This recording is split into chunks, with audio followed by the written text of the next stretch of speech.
Period के दौरान जब दर्द होती है तो उस वक्त दवाई खानी चाहिए या नहीं, ये भी एक बहुत ही इम्पॉर्टेंट टॉपिक है टीनेजर्स में और यंग फीमेल्स में। अक्सर लोग दवाई नहीं खाने देते। ये भी एक आप बीती है। एक बच्ची बैठी हुई है मेरे पास, इससे हम पूछते हैं कि इसके साथ क्या होता है। जी बेटा। मैं बेसिकली जॉब करती हूँ, तो जब पीरियड्स के डेज होते हैं उससे पहले ही मुझे 2-3 दिन पहले इतनी स्वेयर पेन स्टार्ट हो जाती है कमर में, बेली में।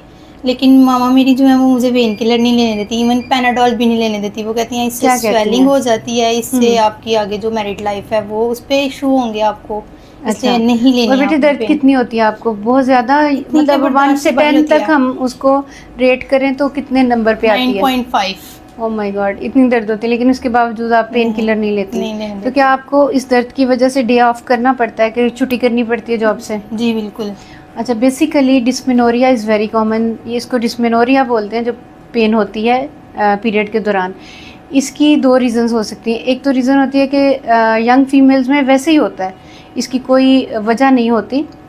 एक वजह होती है इन्फेक्शन, और एक वजह होती है कि कोई पैथोलॉजी हो सकती है। अगर कोई सिस्ट है, अगर एंडोमेट्रियोसिस है, इन्फेक्शन है, कोई फाइब्राइड है, कोई रीज़न है इस पेन की, then you should go to your doctor. आपने अपने डॉक्टर से कंसल्टेशन लेनी है कि आपने उसकी किस तरीके से ट्रीटमेंट लेनी है। लेकिन एक नॉर्मल डिस्मेनोरिया होता है जो हर बच्ची को होता है या एवरी अदर फीमेल को होता है, पीरियड्स के दौरान पेन वाला चक्कर।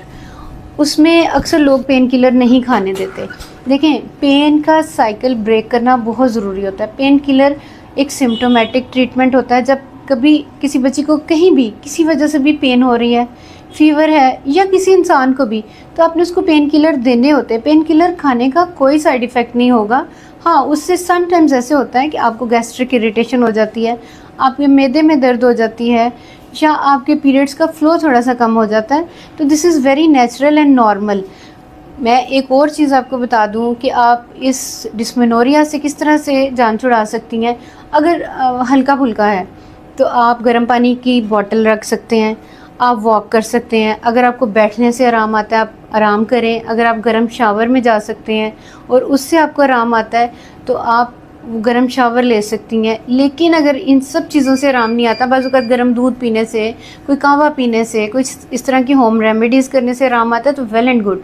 अदरवाइज़ पेन किलर लेना सेफ़ होता है, इसमें कोई नुकसानदेह अमल नहीं होता। 1 नंबर 2, इसमें आपने ऐसा करना होता है कि पेन होने से पहले आपने पेन किलर लेनी होती है। डिस्मेनोरिया इस किस्म की पेन है कि पता चल जाता है कि मुझे पेन होने वाली है, या मुझे पीरियड के पहले या दूसरे दिन दर्द होती है।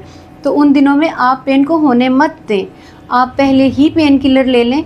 लेकिन वो पेन किलर आपका डॉक्टर आपको प्रेस्क्राइब करेगा। अगर आपको कोई इन्फेक्शन है, अगर आपको कोई पैथोलॉजी है, तो उसका ट्रीटमेंट करवाएं। खुदारा इस तरह से पेन मत होने दें। एक न, दूसरी बात ये कि अगर डे ऑफ करना पड़ता है, उसके रेगुलर रूटीन जो है बच्ची की वो ख़राब हो रही है, तो दिस इज़ नॉट फ़नी कि उसको पेन होने दी जाए।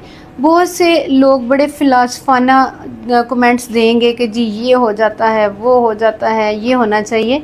बीइंग डॉक्टर, जो मेरे रिकमेंडेशन है कि आपको पेन का साइकिल ब्रेक करना चाहिए, क्योंकि ये बहुत ही शदीद पेन होती है।